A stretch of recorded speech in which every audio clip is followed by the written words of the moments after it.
One of our key KPIs for our trading platform is the availability of the platform. If availability means whether people can end-to-end place trades through our platform or execute some of the services that we offer. If those services aren't available, our clients can't trade. If our services aren't available, our clients can't perform core functions.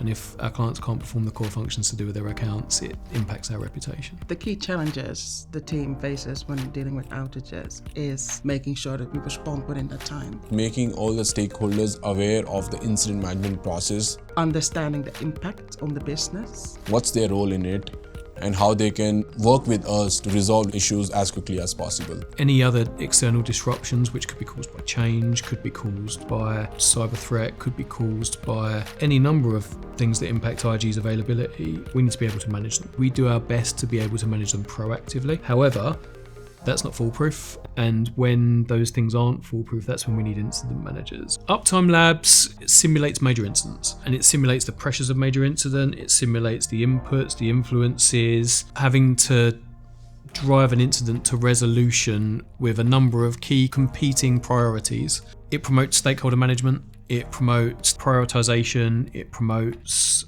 understanding of how you implement a runbook and how you implement milestones within an incident. I think it's all down to making sure you practice and then it becomes custom. So the more you do it, the more you get used to it.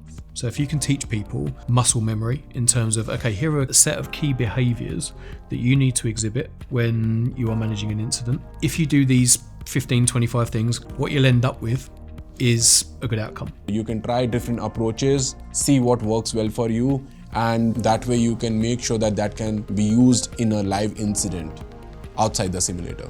A good incident manager should be able to walk into any company in the world and manage an incident.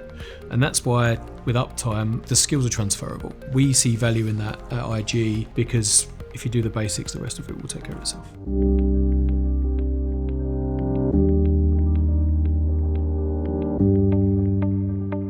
It gives you a comprehensive understanding of what are the drill down key areas where you need to focus on, which was not happening in the prior mechanism that we used to use. Some IT incidents are really, really difficult to resolve. And if you can take the human element, take the blame away from people, take the element of culpability or the element of, well, you could have done that, that's really helpful. The moment you start working on an incident, you know these are the 5 things you have to do, and here is a sequence of it, thanks to all the practice in Uptime Labs. Uptime Labs gives you a level of dynamism and immersiveness that I've never experienced before on any of other ways that we've tried to simulate an incident. The main thing that has helped change post Uptime Labs in the way that my engineers manage and handle incidents is they've become more consistent in terms of the quality that they maintain. So they understand what are the key basics in terms of what they need to follow, and this consistency has helped us improve the overall performance and the way that incidents are handled. I've managed lots and lots of major incidents at IG, and Uptime Labs actually genuinely replicates the stress and the number of inputs and the focus you need to manage an incident to resolution. Uptime Labs has helped me with confidence in my running of incidents on a day-to-day basis. Our overall incident management strategy is going to be more matured and more streamlined, which gives you enough confidence to deal with live incidents, reducing the overall time that we currently take to deal with incidents. Uptime Labs enabled IG to take what was subjective training into something that's a little bit more objective, which ultimately is a benefit for us because it means that we have more availability, more capability, more of the time. It's an amazing way to test scenarios and really get into that likely situation that you will have in your current job. The best thing about using Uptime Labs for IG is we have a broader pool of more experienced incident managers, which results in better preparedness when it comes to managing major incidents, less stress and more confidence in their capability to do it.